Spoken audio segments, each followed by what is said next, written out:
क्योंकि हमारा भोगना भी असावधानी से है। यदि सावधान होकर उस भोग को हम भोगे तो एक समय आएगा कि वो भोग भी कहेगा कि अब छोड़ो, अब जाने दो, कुछ नहीं रहा मुझ पे, अब बस भी करो। कितना जीवन तुम मेरे में व्यर्थ करोगे। भोग को भी एक दिन दया हम पर आ जाएगी, लेकिन हम सावधान होकर उस भोग को भोगे, हम सचेत होकर उस भोग को भोगे कि पता चले कि इस भोग में आखिर है क्या।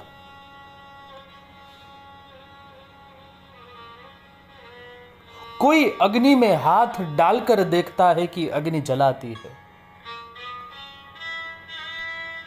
और कोई जले हुए को देखकर जान लेता है कि अग्नि जलाती है। और सुखदेव जी को मैं इसी दृष्टि से देखता हूं कि जिन्होंने देख लिया कि हां, जिन्होंने अग्नि में हाथ डाला है वो जलता ही है।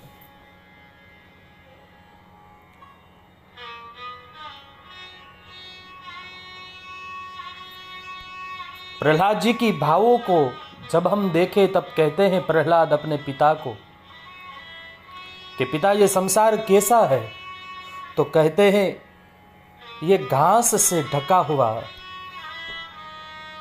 एक कुआं है। पशु को लगता है कि ये घास मेरे लिए ही है, और उसको खाने की जब वो चेष्टा करता है तब वो संसार रूपी कुएं में गिर जाता है।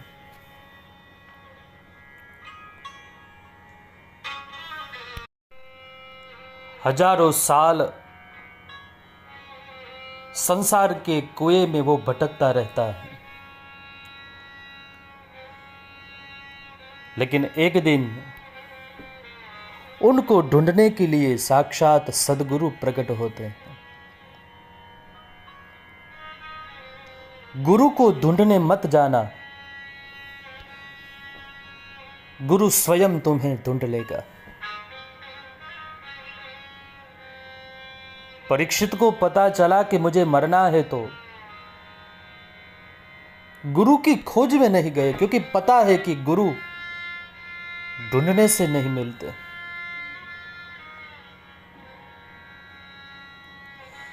तिब्बत की एक कहावत है कि शिष्य कभी भी गुरु को ढूंढ नहीं सकता, गुरु ही शिष्य को ढूंढ लेता है।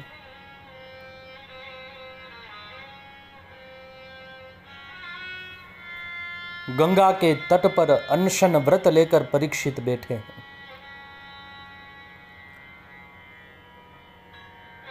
भीतर से जिज्ञासाएं प्रकट होती रही, जीवन क्या है। सिर पर मौत घूम रही है और अब जीवन के प्रति परीक्षित में सजगता आई है।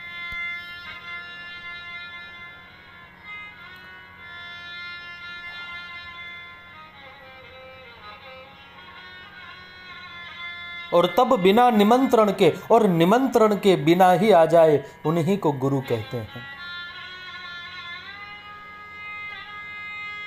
शिष्य को तो पता ही नहीं कि वो अंधकार में है, शिष्य को तो पता ही नहीं कि वो अज्ञान में जी रहा है। अब जब उन्हें पता ही नहीं कि मैं अज्ञान में हूं या अंधकार में हूं, तो वो कैसे निमंत्रण दे सकता है गुरु को।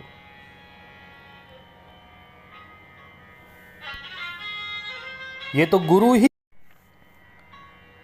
शिष्य के पास चले आते।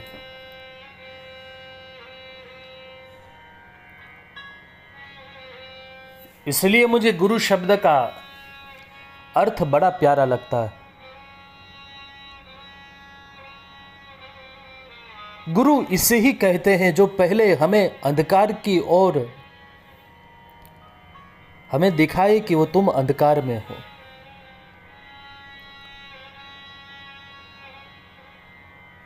क्योंकि बिना बताए हुए यदि तुम्हें प्रकाश की ओर यदि यात्रा प्रारंभ कर दी तो तुम उस प्रकाश की महत्ता को न समझ पाओगे। पहले गुजरना होगा अंधकार की उन गलियों से, पहले गुजरना होगा अज्ञान की ओर से, ठोकर खानी होगी, पीड़ाओं को सहन करना होगा, और तब जाके उस बीज में से अंकुर प्रकट होगा, जहां न कोई विषाद है, न कोई चिंता है,